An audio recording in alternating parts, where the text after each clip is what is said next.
Hey, good afternoon. This is Tony Madsen. I'm at the Rusty Coles Fieldhouse this afternoon with the Billy Lankford Memorial Player of the Game, the multiple Billy Lankford Memorial Player of the Game. I'd have to go back in my calendar to find out how many times he's won. I'll figure that out by the time I put this together. Congratulations, Noah. Thank you, Mr. Tony. The first playoff game is under our belt. Our season is at 11-0. Just how special it is to be undefeated through the season so far. I know we've talked about that, but it just keeps building. Yeah. It's really awesome. There's not a lot of high school teams that get to say they went 10-0 and then 11-0. Because you're not guaranteed any after you get 10. So it's just a special thing for all of us, and we have a chance to go 15-0 and make history for St. Michael that a lot of people remember for a long time. Looking at the stats coming out of Pike County the other night, had 6 touchdowns, just incredible. We had runs of, I think it was 65, 4 touchdowns over 50 yards, plus 2 over 20, I think it was. A lot of touchdowns Saturday night, a lot of long runs. How did the offensive line treat you that Friday night? Yeah, it was just awesome going back and watching the film today.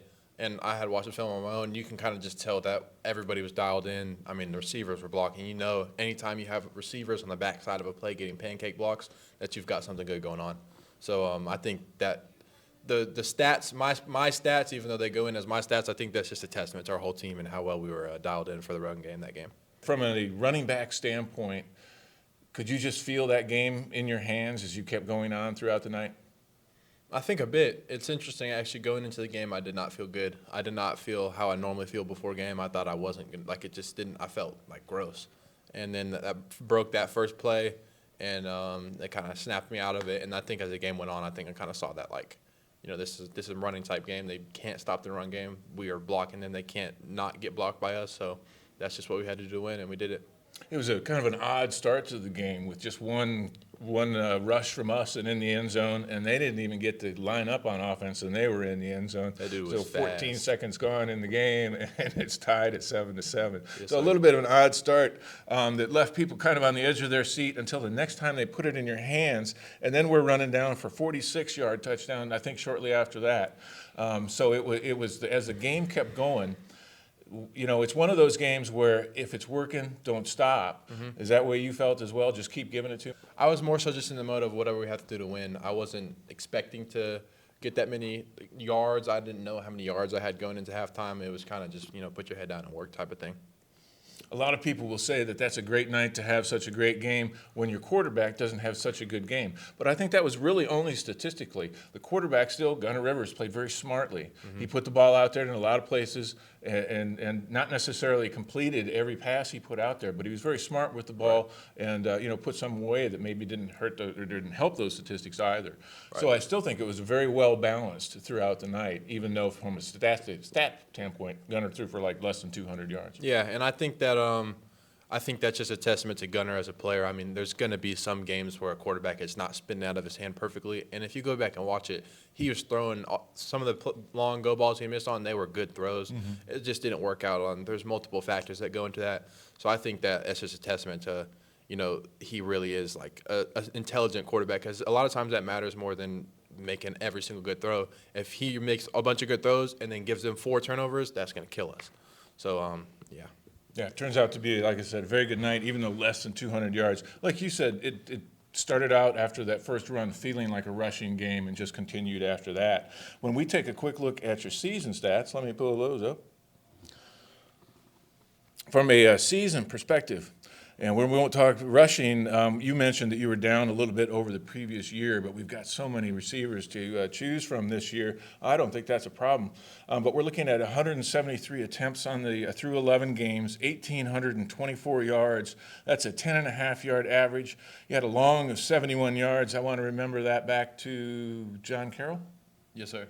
And then 25 TDs on the season. Just an incredible season from an offensive and running back standpoint. Also, some really good highlights on defense as well. Mm-hmm. So just a really good, put together senior season. You're getting rewarded for it going into the playoffs here. You're also going to take these kind of numbers and walk into the offices over at the University of South Alabama and hope to get some playing time next year. Yes, sir. What does that look like for you as far as you kept in touch with the Jaguars coaches over there? How is their season going? Yeah, I talk to Coach Falls, my running back coach, quite often, maybe once or twice a week, and then I talk to Coach Applewhite maybe every other week. Their season, I mean, obviously you can go look. They haven't had the best season. They've lost quite a bit of games, but they're going to have a veteran quarterback next year. Bishop won't be as he'll have some experience behind him. A lot of their O-line's coming back. They're not losing a lot of people, so next year should be a really big year for South, and I'm looking forward to contribute to that. Yeah, we'd like to see you contribute as well. So very looking forward to becoming a Jaguar next year. With those types of yards, any chance of getting over there on doing just a little bit on defense for fun? When you get to the next level, you never see that, though. Yeah, I mean, you never know what happens. I would love to go play defense in college, too, and contribute that way sometimes, but you never know what happens. That would be cool. Special teams, things such as that. Special teams. I think special teams is a big way for players, young players, to contribute early. Absolutely. Some final words as we go in, looking at the end of the playoffs towards you've got some upcoming receivers. Nigel Mitchell as a running back, he's a protege, and of course Braden Walton. Final words for them as they're heading into really the last games of the season, and what it's going to take. It's turned into what is now going to be a 12-game season, 13-game season, kind of a long season. Yeah, words of wisdom for them.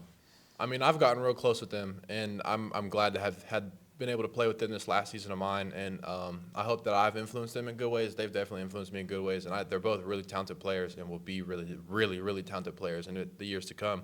And I think that we're going to need them to beat the big teams down the road. Jackson or Hanley or whoever we end up playing in the state championship game, we're going to need Nigel and Braden on their A game. Awesome. And, of course, both of those gentlemen, Braden Walton with a breakout game right when we need it with Jackson there as well. And Nigel, he just keeps kind of sneaking out there and scoring and picking up first downs whenever we need it. So great to hear that the future's in good hands as well.